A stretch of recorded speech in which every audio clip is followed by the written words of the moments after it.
अर्जुन ने देखा, सिर्फ शरीर को नहीं देख रहे हैं, पूरी घटना को समझ रहे हैं, ये क्या हो रहा है। अर्जुन की दृष्टि अपने गुरुजनों और संबंधियों को देख रही है और कृष्ण की दृष्टि अर्जुन की दृष्टि को देख रही है। मुझे तो प्रतीत होता है कि कृष्ण की धड़कनें भी तेज हो गई होंगी। महाभारत के युद्ध से कहीं ज्यादा बड़ी कोई चीज होने जा रही है। गीता में सहस्रों महाभारतें समा जाती हैं। वेदांत का पूरा अमृत समाया हुआ है गीता में। इतनी बड़ी है गीता। कल हम ही में से किसी से मेरी बात हो रही थी तो उन्होंने कहा कि जब कोई पुराना दर्द भरा मार्मिक गीत सुनता हूँ, शायद ये नहीं कहा कि पुराना, पर कभी कभी, तो पता नहीं क्यों कुछ अजीब सा लगता है। ऐसा लगता है कोई रिश्ता है, आंखें भर आ जाती हैं, मन में कुछ होने लगता है। और बात कुछ नहीं, ऐसा नहीं कि मुझे कोई व्यक्तिगत उदासी है, ऐसा नहीं कि मेरे जीवन में कुछ चल रहा है, पर किसी और की तान सुनकर, किसी और के भाव सुनकर, किसी और का वियोग सुनकर अपने भी हुक सी उठती है। आपकी उठी हुक, ये मीरा की कहानी नहीं है। कृष्ण कोई मीरा के व्यक्तिगत भगवान नहीं है। हम सब मीरा हैं और कृष्ण सबके हैं। तो मीरा ने जो कहा है वो किसी इंसान की निजी बात नहीं है, वो हम सब की कहानी है। तो मीरा के गीत सुनकर अगर आपको कोई भावोदय ना हो, मन को कोई पुरानी कहानी न याद आए, मन को ये किस्सा अपना सा न लगे, ये दास्तान पहचानी सी न लगे, तो वो चौंकाने वाली बात होगी। आप सुने मीरा को और आपको लगे जैसे आप ही गा रहे हैं, तो ये सहज साधारण बात होगी।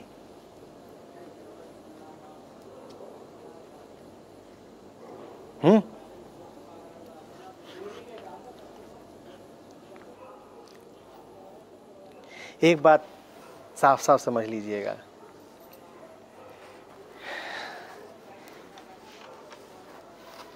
जिसका योग होता है मात्र उसे ही वियोग पता चलता है।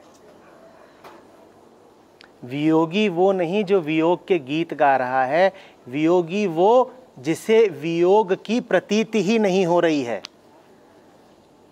मीरा ने वियोग के गीत खूब गाए हैं, क्यों? क्योंकि मीरा योगिनी है। मीरा योग में स्थापित हैं, इस कारण वियोग के गीत गा रही हैं। जो वास्तव में योग से च्युत है, अछूता है, टूटा है, खंडित है, उसको वियोग का पता भी नहीं लगेगा। बहुत किस्मत वाले होते हैं वो जिन्हें पता लगता है कि दूरी है।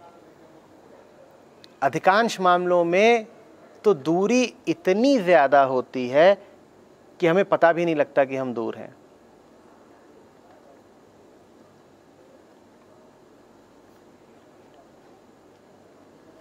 संत गाते हैं कब मिलोगे राम, मीरा कहती हैं कब दरस दोगे। आम आदमी कहता है क्या? आम आदमी नहीं कहता। इसका क्या अर्थ है? क्या ये अर्थ है कि उसको राम और कृष्ण मिले ही हुए हैं, चूंकि मिले हुए हैं इसीलिए उसे तड़प नहीं? क्या ये बात है? बात यह है कि वो राम और कृष्ण से इतना दूर है, इतना दूर है कि उसे उनका अभाव भी प्रतीत नहीं होता। राम और कृष्ण से जरा नजदीकी चाहिए। जब नजदीकी होती है तब ये पता चलता है कि कमी है। कमजोर आदमी कराहता है, मुर्दा थोड़ा ही कराहता है। कराहने के लिए भी थोड़े से तो प्राण चाहिए। जिनके प्राण बिल्कुल ही जा चुके हैं वो अब कराहते भी नहीं, वो मौन प्रतीत होते हैं। लगता है इनका तो सब कुछ ठीक है, पर मुर्दे के मौन को मौन मत जान लेना, वो बेबसी की निष्प्राण चुप्पी है। बात आ रही है समझ में? तो सतही तौर पर सुखी और संतुष्ट नजर आएंगे वो लोग जिनका वियोग वास्तव में गहरा है। आप उनकी दिनचर्या देखेंगे, आपको लगेगा ये ठीक है, भरा पूरा है, इसे कोई कष्ट ही नहीं, इसे परमात्मा की कोई वेदना ही नहीं। ये सुबह उठता है, मौज में अंगड़ाई लेता है, 4 अंडे खाता है, इधर उधर की 2-4 गाली गलौज, किसी को झूठ बोला, मस्त बनावट, उसके बाद अपना चोगा धारण करता है, दफ्तर चला जाता है। वहां पर भी जितने उपद्रव, जितने उत्पात, जितने झूठ, जितनी बनावट, जितने फसाद करने हैं सब करता है। फिर शाम को घर आता है तो दफ्तर से जो नोच खसोट के कमा के लाया है उसको इधर उधर जाके उड़ाएगा। आप कहोगे ये ठीक है, ये भला है, इसे कोई दुख नहीं। और ऐसे लोग खूब दिखते हैं कि नहीं? वो खोए हुए हैं, उन्हें पीड़ा भी नहीं प्रतीत हो रही। पर उन्हें पीड़ा प्रतीत भर नहीं हो रही है, पीड़ा है गहरी। पीड़ा है गहरी, इसका प्रमाण है उनकी दिनचर्या। पीड़ा उनकी इतनी गहरी है कि उन्हें लगातार अपने आप को नशे में रखना पड़ रहा है। जानते हो ना, कैंसर इत्यादि के रोगी जब अपनी आखिरी अवस्था में पहुंचते हैं तो डॉक्टर उन्हें खूब अफीम देते हैं। जानते हो, मॉर्फिन के इंजेक्शन लगते हैं। क्यों लगते हैं? नशा देना पड़ता है। क्यों देना पड़ता है? हाँ, ताकि दर्द पता ना चले। और उन्हें फिर नहीं दर्द पता चलता या कम पता चलता है। आम आदमी का जीवन वैसा ही है। हम सब लगातार अपने आप को नशे में रखते हैं। दर्द हमें नहीं है, पर नशे में रखना इस बात का प्रमाण है कि दर्द गहरा है। और दर्द प्रतीत नहीं हो रहा है क्योंकि नशा कर रखा है। दर्द प्रतीत भले ना हो रहा हो, पर नशा तो प्रतीत हो रहा है ना। नशा तो जाहिर है। दिन का एक एक कदम नशे में है, नशे की तरफ है। नशा प्रमाण है इस बात का कि कितनी वेदना में जी रहे हो।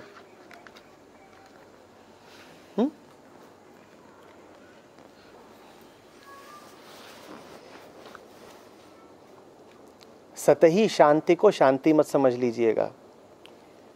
गृहस्थों ने कभी वियोग के गीत नहीं गाए। गृहस्थ कभी रात रात भर नहीं जगे। संत जगते हैं, फकीर जगते हैं, सूफी जगते हैं। वो रात रात भर जगते हैं और रोते हैं। ये अजीब बात नहीं है। गृहस्थ मजे में सोता है और फकीर जगता है और रोता है। कबीर तो करीब करीब इन्हीं शब्दों में कह गए हैं। क्या?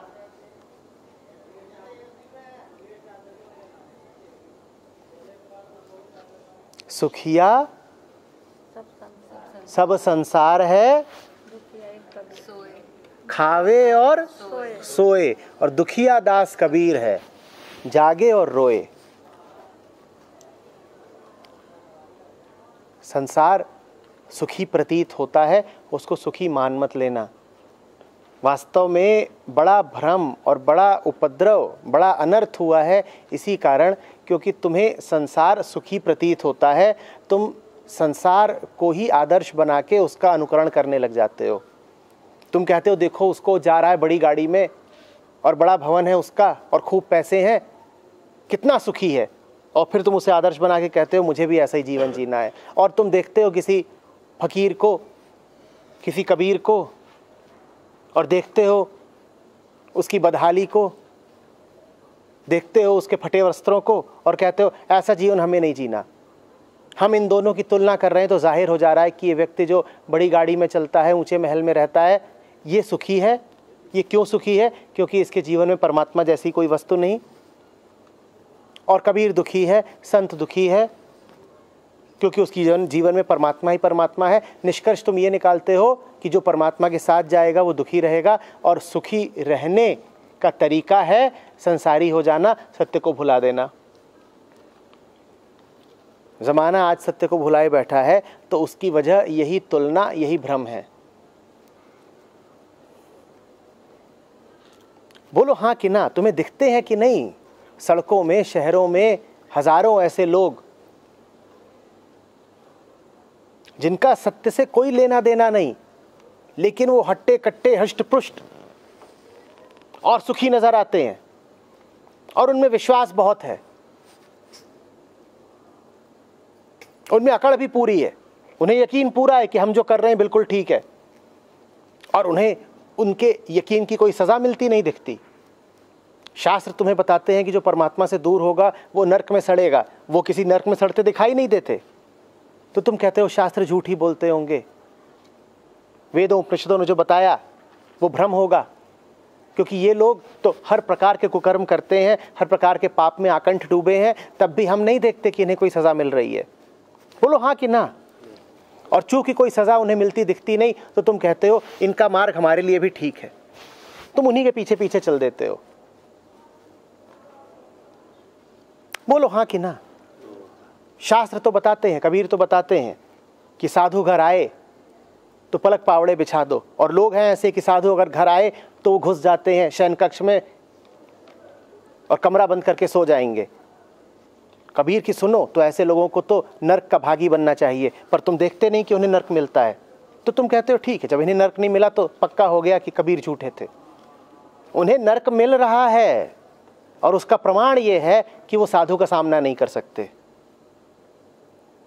साधु का सामना न कर पाना ही तो नरक है। जो साधु के सामने आने पर मुंह छुपा करके भाग जाए, सो जाए, वो तो पहले ही नरक में है, अब उसे और कौन सा नरक मिलेगा। जिसे कदम कदम पर जीवन से पलायन करना पड़े, मुखौटे पहनने पड़े और झूठ बोलने पड़े, वो तो पहले ही नरक में है, उसे अब और कौन सा नरक मिलेगा। वो सजा भुगत ही रहे हैं। बात आ रही है समझ में? हम में से जो लोग सुखाकांक्षी होते हैं उन्हें मीरा पसंद नहीं आएंगी। वो कहेंगे क्या रो रही है, तरस बिन दुखन लागे नैन, आंखों से आंसू झर रहे हैं, शरीर कंपित हो रहा है, शब्द बाण की तरह चुभते हैं, नींद नहीं आती है, सेज पे कांटे बिछे हैं। अरे हमें नहीं जीना ऐसा जीवन। अगर ये है भगवत्ता से दिल लगाने का अंजाम, तो हमें नहीं चाहिए ऐसी भगवत्ता। यही कहते हो ना। रोंदू रोतड़ू सी प्रतीत होती है मीरा, होती है कि नहीं, कि बैठे बैठे कोई स्त्री रो रही है। अब ये तुम्हें बहुत भाएगी तो नहीं, न वो तुम्हें लुभा रही है, न वो मधुर प्रेम के गीत गा रही है, वो बैठे बैठे आंसू बहा रही है, और वो भी किसके वियोग में, किसको उसने पति बना लिया है। ऐसा कोई जिसका शरीर ही नहीं, ऐसा कोई जो आत्मा मात्र है। ऐसी मीरा तुम्हें पसंद क्यों आएंगी? पर यह जान लेना अच्छे से कि यदि मीरा का वियोग नहीं तुम्हारे पास, तो उसका विकल्प ये नहीं है कि तुम्हें सुख मिलेगा, उसका विकल्प ये है कि तुम्हें महादुख मिलेगा। मीरा जो दुख प्रदर्शित कर रही हैं वो बड़ा मीठा और छोटा दुख है, और यदि तुम्हें वो दुख नहीं मिल रहा जो मीरा को मिल रहा है, तो तुम्हें महादुख मिलेगा। तो चुनाव दुख और सुख में नहीं है, चुनाव है यहां पर मीरा के मीठे वियोग के दुख में और संसार के नरक के महादुख में। चुन लो जो चुनना है।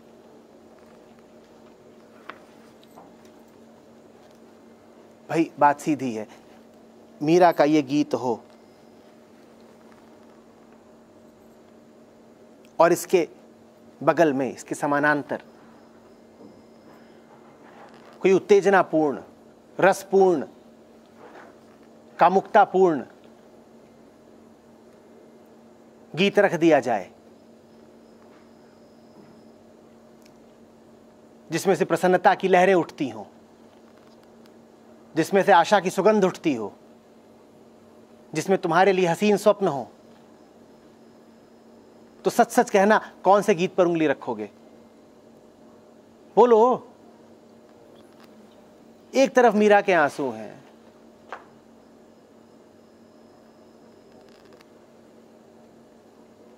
और मीरा की विकट स्थिति है कि एक स्त्री परमात्मा से प्रेम में पड़ गई है।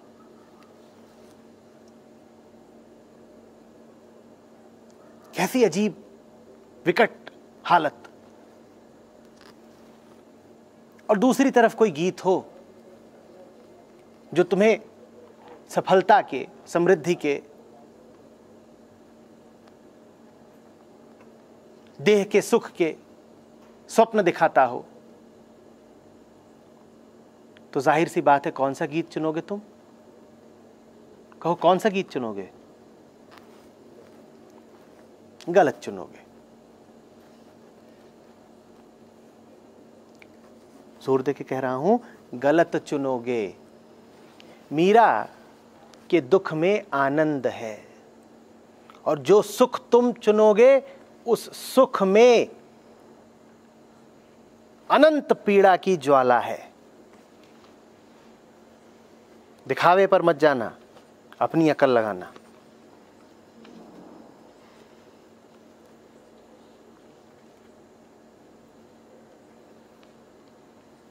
नीयत तुम्हारी यही है कि दुख से बच के रहो, पर तुम दुख का विकल्प सुख को मानते हो, इसीलिए निरंतर दुख में ही फंसे रह जाते हो।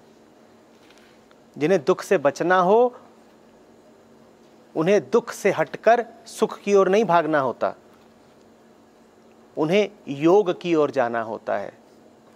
योग है दुख से निवृत्ति। दुख से बचोगे सुख की ओर जाकर नहीं, दुख से बचोगे योग की ओर जाकर। और योग का क्या अर्थ है? योग का अर्थ है मन को आत्मा में लीन कर देना। यही योग है।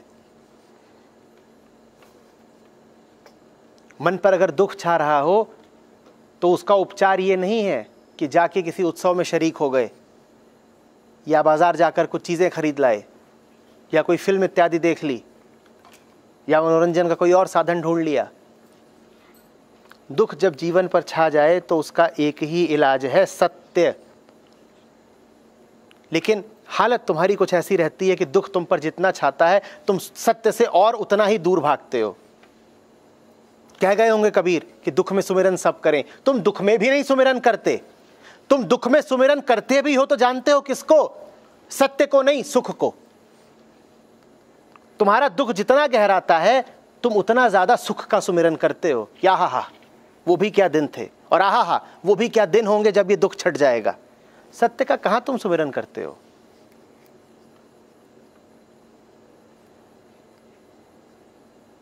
यदि दुख में तुम सत्य का सुमिरन कर रहे होते तो फिर तो पूरा संसार ही सत्य का सुमिरन करता नजर आता, क्योंकि दुखी तो सब हैं।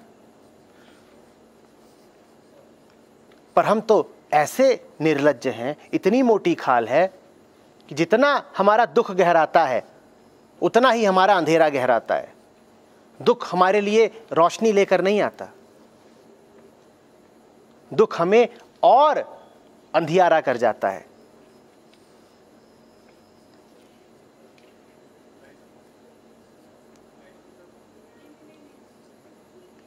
बात आ रही को समझ में?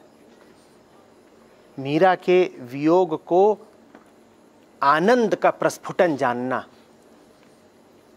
इसीलिए शुरू में ही तुमसे कहा कि वियोग की अनुभूति मात्र उनको होती है जो योगस्थ हैं। जिसका योग हो गया उसे ही प्रतीत होगा वियोग। तो सौभाग्य वाले होते हैं वो जिन्हें दर्द उठता है। कल इसीलिए कह रहे थे तुमसे रूमी, खोज दर्द, खोज दर्द, दर्द दर्द और दर्द। बड़े भाग होंगे तुम्हारे अगर तुम्हारे सीने में परमात्मा की हूक उठे। आम आदमी को नहीं उठती। आम आदमी को तो अगर सीने में दर्द हो तो समझ लेना कि एसिडिटी है।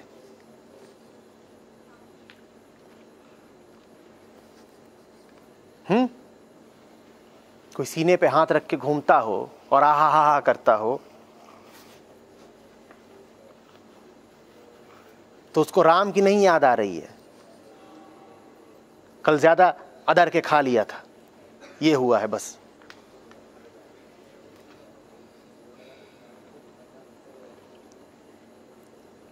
आ रही बात समझ में?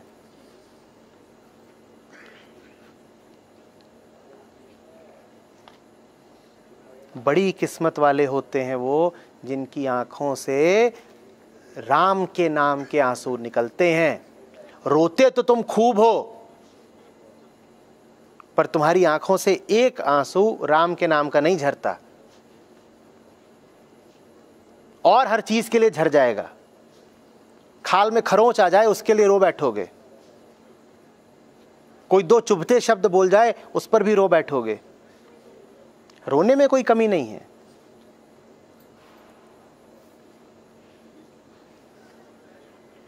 राम के लिए रोए हो कभी?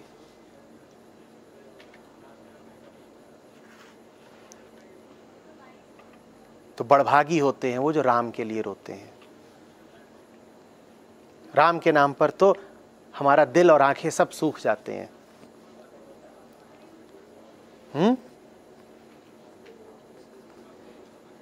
अब एक और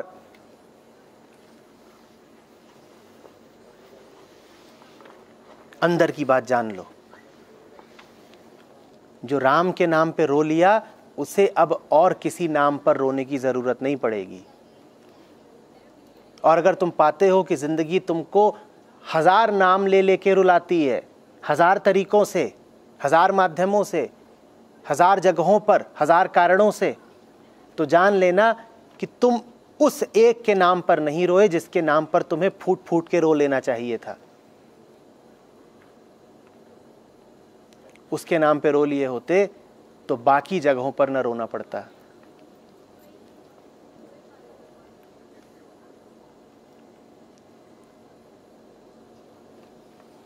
अब चुनना तुम्हें है, या तो एक बार रो लो या रोज रोज मरते रहो, खटते रहो, रो रो के घुलते रहो।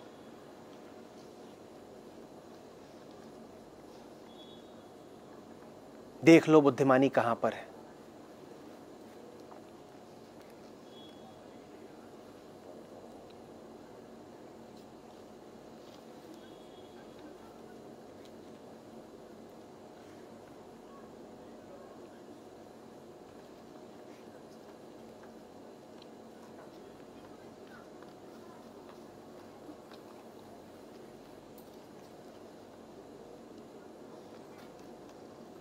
मीरा रो रही हैं,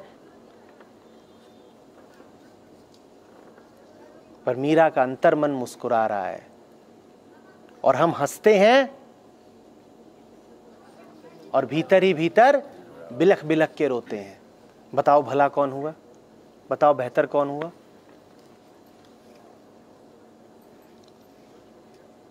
बोलो। मीरा रो रही हैं, भीतर मुस्कुरा रहे हैं कृष्ण। मीरा के गीतों में दर्द है, पर भीतर कृष्ण की मुरली की मिठास। शब्द मीरा के हैं, संगीत कृष्ण का है।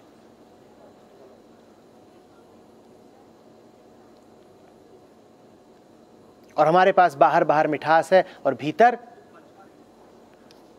अथाह वेदना की कड़वाहट। इसीलिए हम हंसते हुए कितने अजीब लगते हैं ना। कोई आदमी गाली देता हो, उसका चेहरा विकृत हो गया हो, वो फिर भी थोड़ा सहज लगता है, पर किसी आदमी को मुस्कुराते हुए देखो, वो कितना बनावटी, कितना प्लास्टिक लगता है। क्योंकि हमारी मुस्कुराहट बड़ी विसंगति है। भीतर हो दर्द का ज्वार और ऊपर ऊपर तुम रहे हो मुस्कुरा। ये तो बड़ी अटपटी बात हुई ना, तो लगती अजीब है फिर।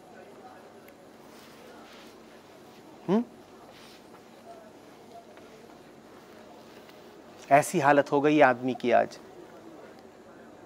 कि जब वो गाली देता हो, जब वो हिंसा में हो, जब उसका चेहरा बिगड़ करके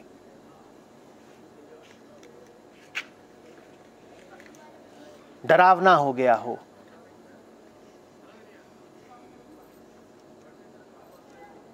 तब वो ज्यादा असली लगता है। और जब वो मीठे वचन बोलता हो, हंसता हो, मित्रता की और प्यार की बातें करता हो, तब जाहिरी तौर पे बड़ा नकली लगता है। ऐसी हालत हो गई है हमारी।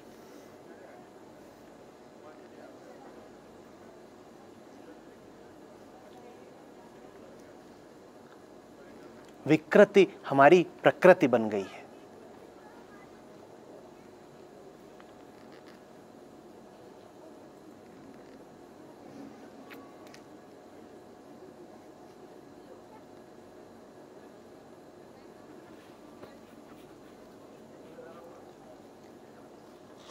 कल रूमी आपसे कहते थे, आज मीरा आपसे कहती हैं, और मीरा के साथ मैं आपसे कहता हूं,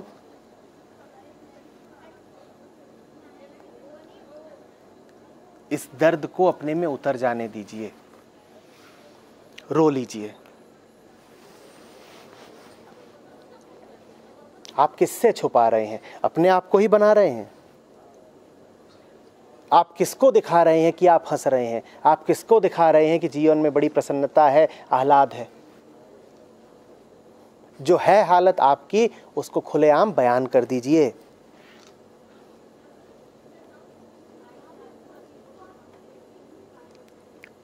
पीड़ा का एक सागर है मन।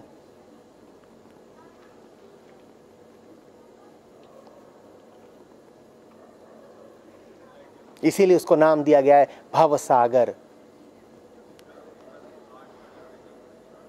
होना ही पीड़ा है।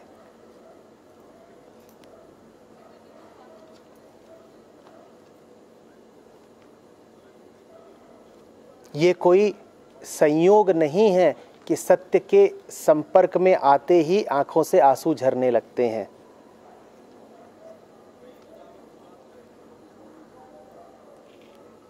इस बात ने कभी आपको हैरान नहीं किया कि झूठ के संपर्क में आओ तो हो सकता है हंसने भी लग जाओ,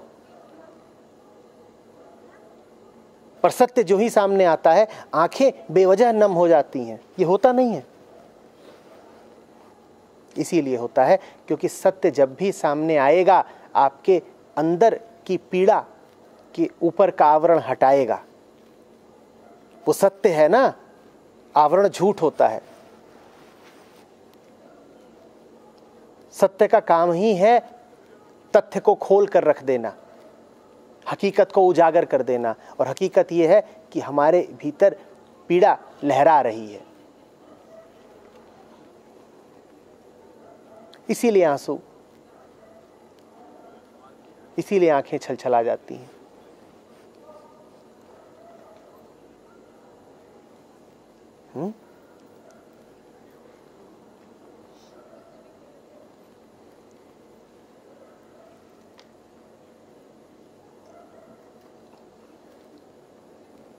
क्या रखना है? बाहर बाहर आंसू और भीतर आनंद घन, या बाहर कृत्रिम प्रसन्नता और भीतर दर्द का सैलाब? बोलो।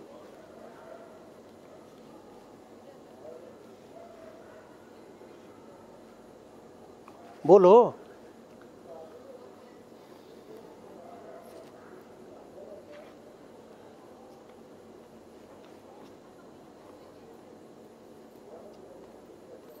क्या है ज्यादा सुंदर, असली आंसू या नकली मुस्कुराहट?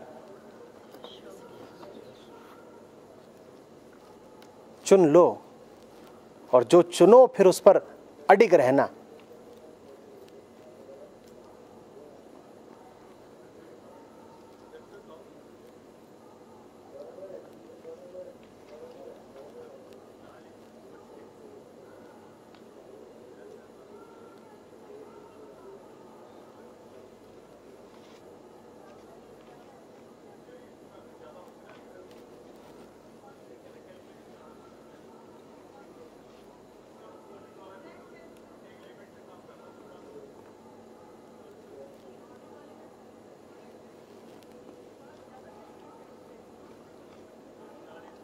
हमारी आंखें सूखी ही रह जाएंगी।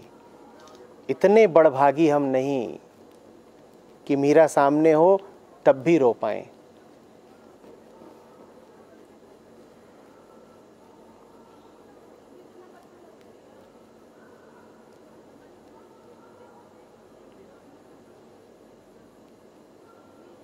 हाँ, कोई चिकोटी काट दे जरूर रो पड़ेंगे।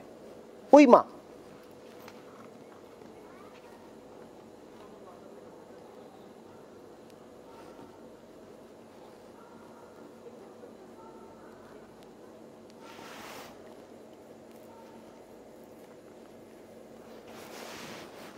तुम्हारा मोबाइल चोरी हो जाए तुम रो पड़ते हो, तुम्हारा जीवन चोरी हुआ जाता है तुम्हें 2 बूंद आंसू नहीं आते।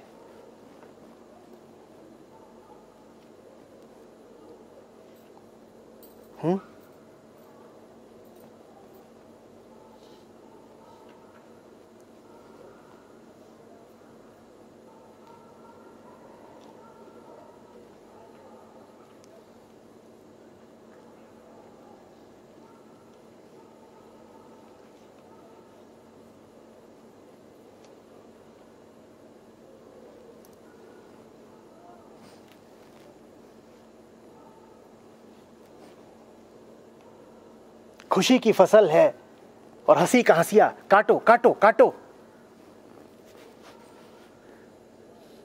समृद्धि का जमाना है,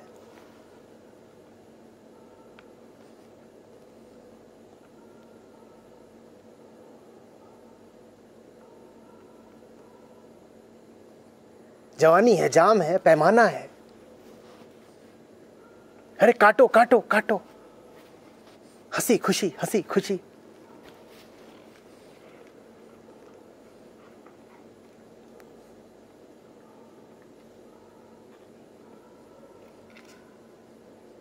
मीरा तो आउटडेटेड है, पुरानी, तितिबाह्य, रोती है पगली। हम तो हंसते हैं, झूमते हैं, खिलखिलाते हैं।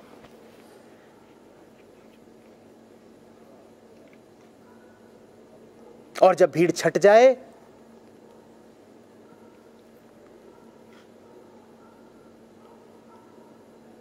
तब अकेले में जाते हैं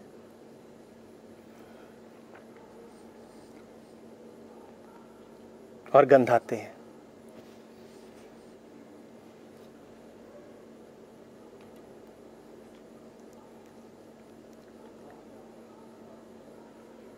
धूमिल की पंक्तियां हैं, ठीक ठीक याद नहीं, पर जो अभी कहा उससे बड़ी मिलती जुलती हैं। कुछ ऐसा कहते हैं वो, जब जब सभा में होता हूं, बहस में होता हूं,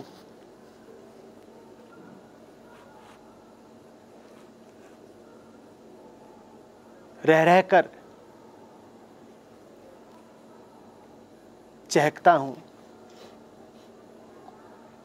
हंसता हूं, बतियाता हूं,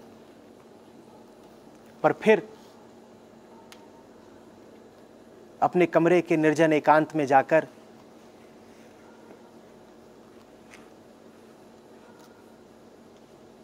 पांव से निकाले गए मोजे सा गंधाता हूं।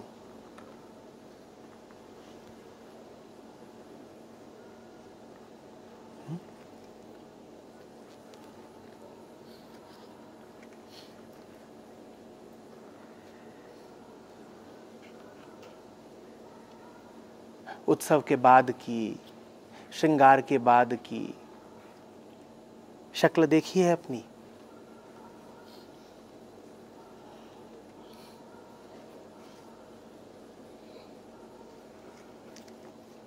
उतर जाते हैं जब नकाब, घुल जाता है जब मेकअप।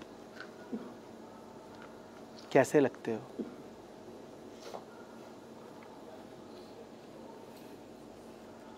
जब मीरा के आवरण उतरते हैं तो मीरा की सुंदरता और निखर कर सामने आती है,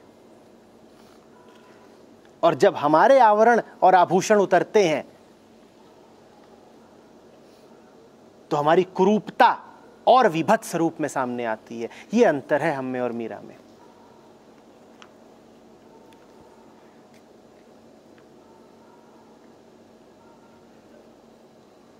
मीरा जितनी आवरण मुक्त होती जाएंगी उतना उनका सौंदर्य और उभरेगा। हम जितने आवरण मुक्त होते जाएंगे हमारा विकृत चेहरा उतना और भयानक लगेगा।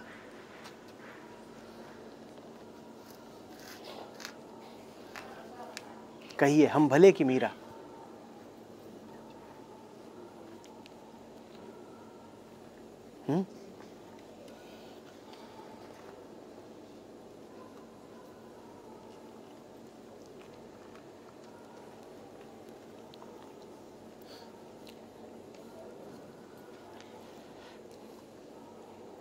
जब से तुम बिछुरे पे प्यारे कबहू न पायो चैन।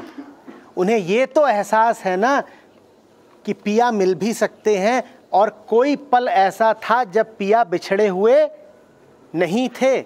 आप बता दीजिए, आपके अंतर मन में हल्की से हल्की भी स्मृति है पिया की? पिया माने सत्य, पिया माने परमात्मा, पिया माने वो जिसकी आपको निरंतर तलाश है।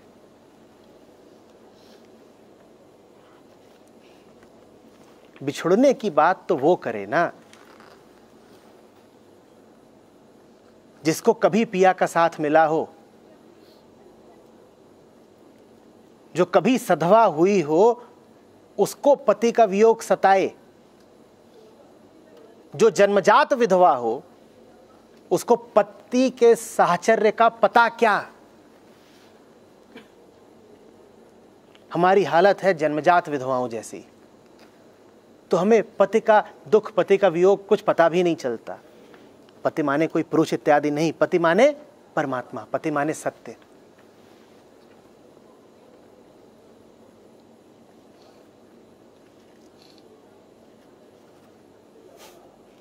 मीरा कहती है जब से तुम बिछुड़े पे प्यारे कबहू न पायो चैन। हमारे पिया कब बिछुड़े आप बताइए?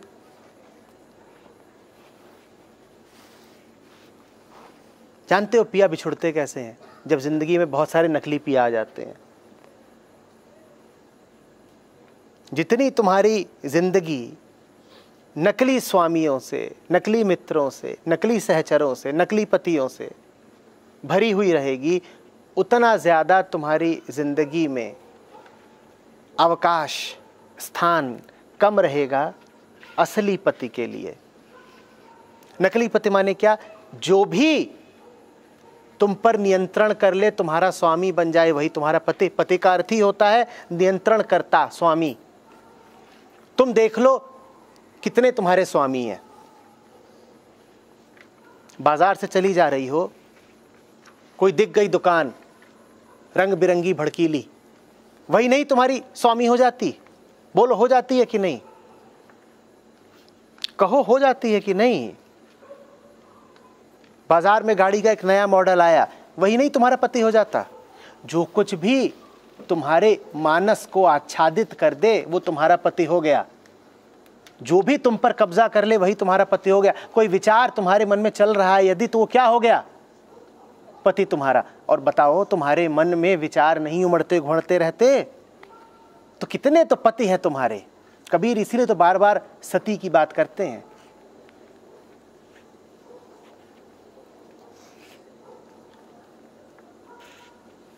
एक होती है सती और दूसरी होती है कौन?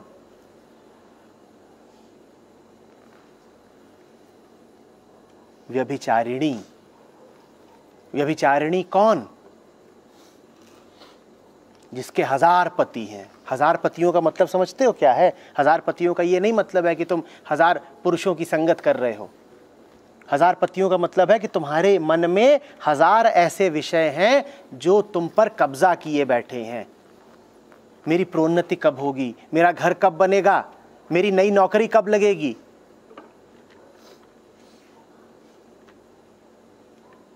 अब ये सब पति हैं तुम्हारे, और 1000 पति हैं तुम्हारे। जिनके 1000 पति हों कबीर उन पर थूकते हैं। मीरा होने का मतलब है कि अब एक ही पति होगा मेरा। नाम है उसका कृष्ण, नाम है उसका सत्य, और किसी ख्याल को मैं तवज्जो दूंगी ही नहीं। जिस भी चीज को तुमने अपने मन पर छा जाने दिया, वही चीज हो गई तुम्हारा पति। असली पति तुम्हें इसीलिए उपलब्ध होकर भी उपलब्ध नहीं है क्योंकि तुमने बहुत सारे नकली पति पाल रखे हैं। अपने नकली पतियों की सूची तो बनाओ, जरा बनाओ बनाओ।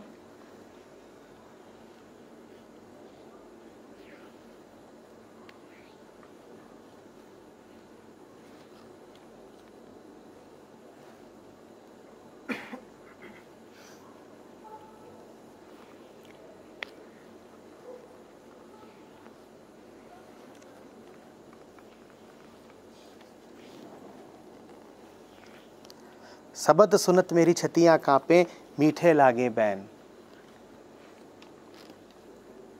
छाती इसलिए कांपती है क्योंकि वहां गूंज उठती है। अनुगूंज समझते हो? रेजोनेंस। मैं एक दिन बोधस्थल पर था, वहां एक अजीब नजारा देखता था। जहां पर तखत बिछे हैं उसके ऊपर स्पीकर लगे हैं, तो एक दिन उसमें गाना बज रहा था। और जो बांस खड़े हैं ना, जिन पर कुछ गमले भी लगे हुए हैं, वो तारों से बंधे हैं, दीवारों से। बांस दीवार से तार से बंधा है। तो गाना बज रहा है, गाने में झंकार है, और मुझे खिड़की से 4 तार दिखाई दे रहे थे। 4 बांस हैं, 4 बांसों को बांधने वाले 4 अलग अलग तार, और गाने की झनकार के साथ सिर्फ एक तार था जो झंकृत हो रहा था। सिर्फ एक में रेजोनेंस हो रही थी, बाकी 3 में नहीं हो रही थी। परमात्मा का शब्द तो जगत में चहुदिशी व्याप्त है, पर आपके भीतर झंकार होती है क्या? मीरा के भीतर होती है। वो कह रही है शब्द सुनत मेरी छतियां कांपे। आपकी नहीं कांपेगी। ऐसा नहीं कि वो झंकार, वो गीत, वो शब्द आप तक नहीं पहुंच रहे, पहुंच आप तक भी रहे हैं, लेकिन आपकी फ्रीक्वेंसी मेल नहीं खा रही। जरूर रेजोनेंस की अनिवार्य शर्त यह है कि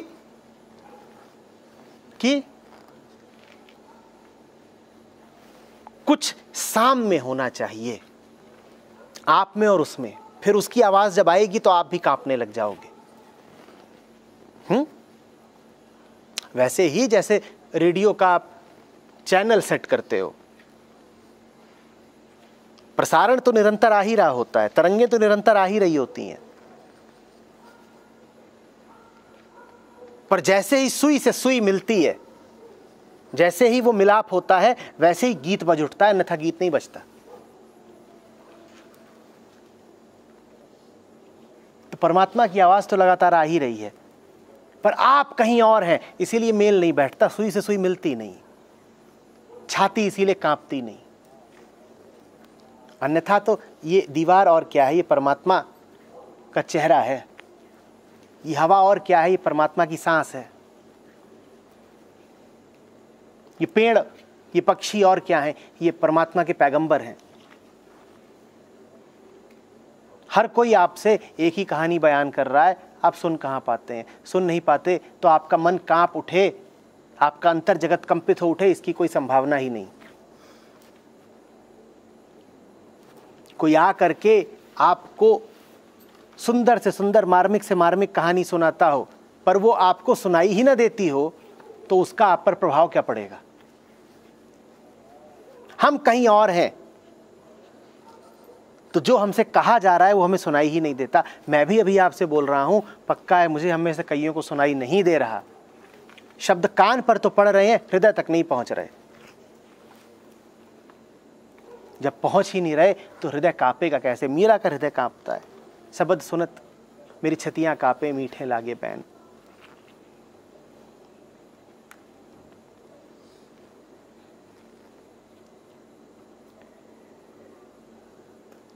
कहीं और मत रहिए, कहीं और कुछ है नहीं। आप जहां हैं वो जगह अस्तित्व में है ही नहीं, और जो जगह है ही नहीं वहां कौन होगा? जो स्वयं है ही नहीं।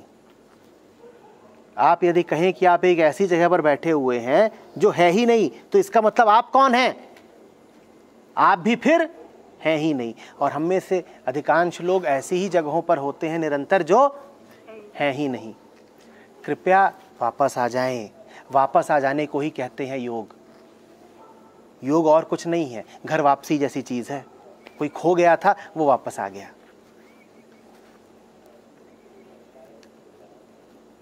बात समझ रहे हो? तुम जहां जा बैठे हो वो जगह है ही नहीं। सोचो कितनी हास्यास्पद और डरावनी स्थिति है तुम्हारी। तुम पेड़ की एक ऐसी डाल पर बैठे हो जो डाल है ही, और तुम बैठे हुए हो। तुम्हारा होगा क्या? और थोड़ा सा और बताऊं, वो पेड़ भी है ही नहीं और तुम बैठे हुए हो। अब तुम बताओ, तुम हो या नहीं? पर तुम बैठे हुए हो, अपनी नजर में तुम बैठे हुए हो। तुमने घर बसा रखा है वहां।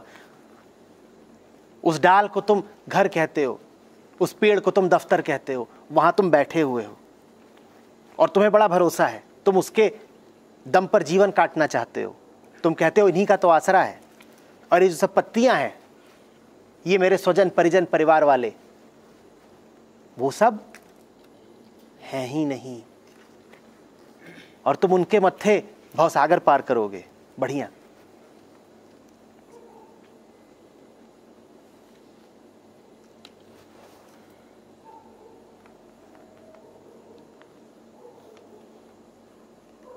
जब किसी डूबते की स्थिति का वर्णन करना होता है तो हम कहते हैं डूबते को तिनके का सहारा। हमारी हालत यह है कि डूबते को सपने का सहारा। तिनका भी उपलब्ध हो जाए तो कुछ तो संभावना है, क्या पता बच जाओ। हमें तिनका भी नहीं उपलब्ध है, हमें तिनके का सपना उपलब्ध है। कोई डूब रहा है और सपना ले रहा है कि हमें तिनका आएगा बचाने। ऐसी हमारी स्थिति है।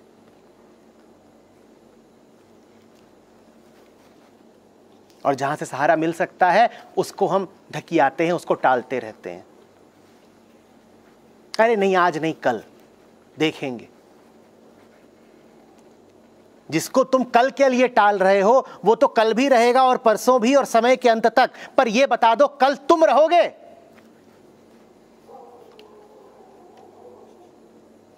तो किस हिम्मत से टाली जाते हो कि आज नहीं कल?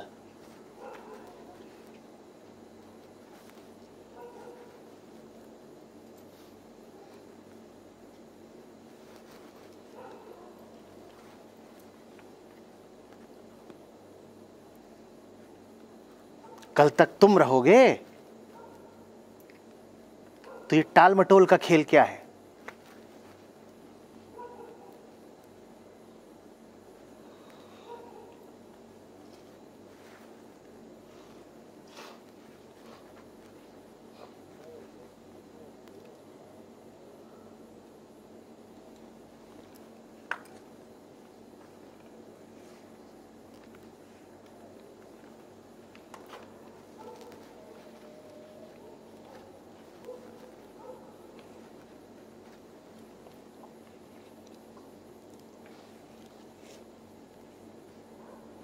एक टकटकी पंथ निहारूं भई चमासी रैन।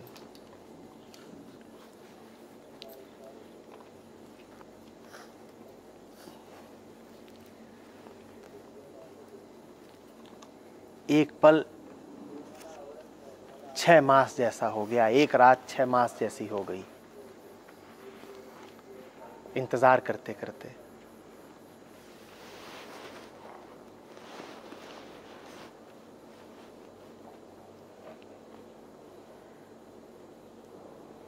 एक समय वो होता है जो घड़ी में दिखाई देता है, और एक घड़ी वो होती है जो मन में टिक टिक चलती है।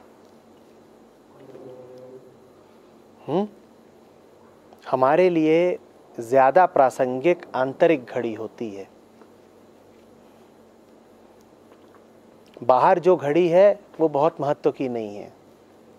असली घड़ी वो है जो भीतर चलती है।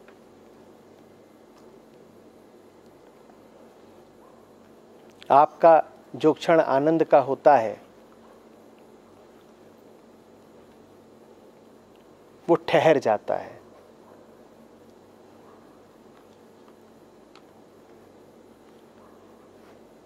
और आपका जो क्षण ऊब का होता है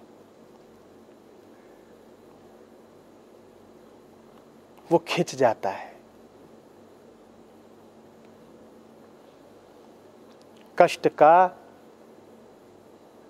1 मिनट भी 1 घंटे समान होता है।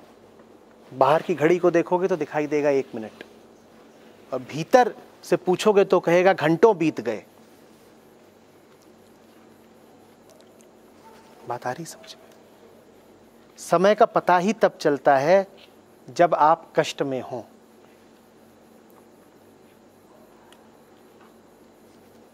जब आप कष्ट में नहीं होते तो समय ठहर जाता है, अपना एहसास ही नहीं कराता।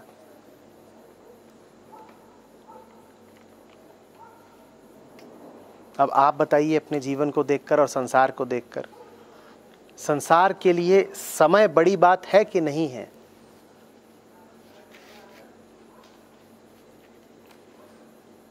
समय का यदि आपको पता चल रहा है, यदि आपको घड़ी की ओर देखना पड़ रहा है, तो इसका अर्थ ही यही है कि जीवन की दशा दिशा ठीक है नहीं।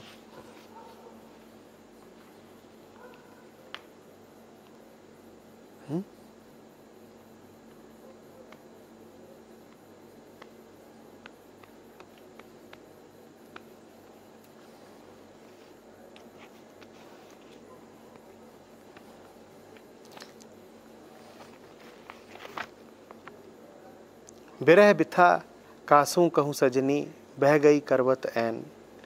मीरा के प्रभु कबरे मिलोगे, दुख मेटन सुख दैन।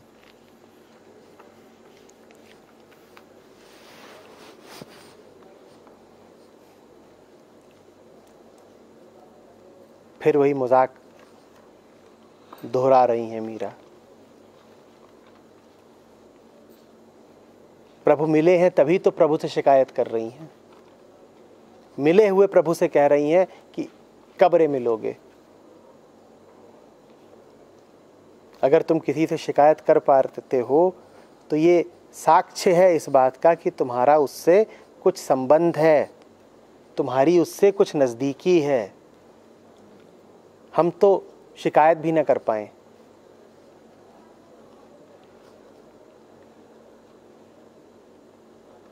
आप देखिए गौर से, आप जिंदगी में सबसे शिकायत करते हो, परमात्मा से नहीं करते। और आप हर चीज की शिकायत करते हो, वियोग की नहीं करते। आपको डबल रोटी न मिले आप शिकायत कर बैठोगे, आपको परमात्मा नहीं मिला है आपने कभी शिकायत न की होगी।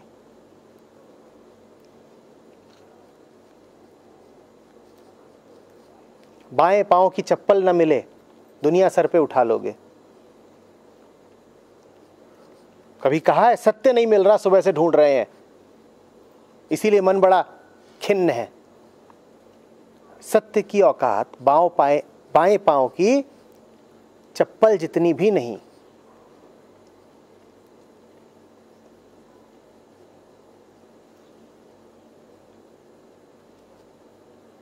अभी एक कागज दे दूं आपको और कहूं कि लिखिए कि क्या क्या चाहिए जीवन में, अपनी 10 प्राथमिकताएं।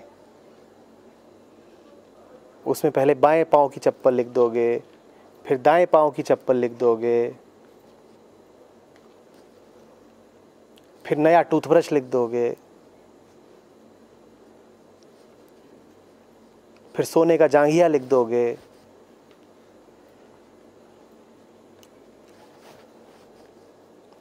फिर नरम तकिया लिख दोगे,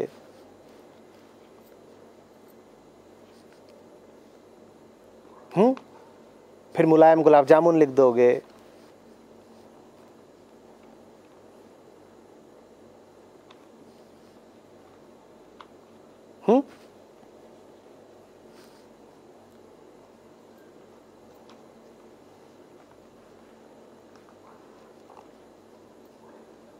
पड़ोसी का कुत्ता लिख दोगे, सास की नेल पॉलिश लिख दोगे,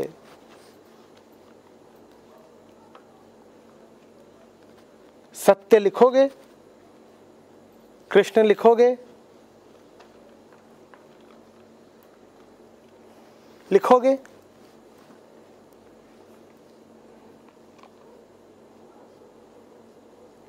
वो कह रहे हैं मैं लिखूंगा गैस की गोली। आप गैस की गोली की महत्ता और महानता जानते नहीं हैं। वो आपको तब पता चलेगी जब गैस उठेगी, तब कृष्ण मीरा सब भूल जाएंगे। मैं कहता हूं सबसे ऊपर जो है उसे ही तो गैस कहते हैं, क्योंकि गैस ऊपर उठती है। तो परमात्मा में क्या ऊंचाई है जो गैस में है?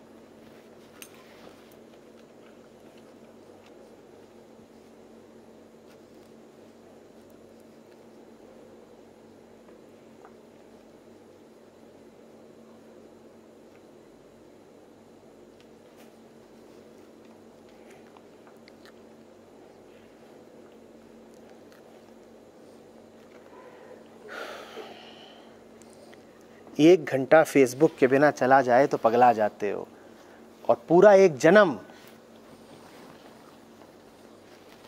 सत्य के बिना चला गया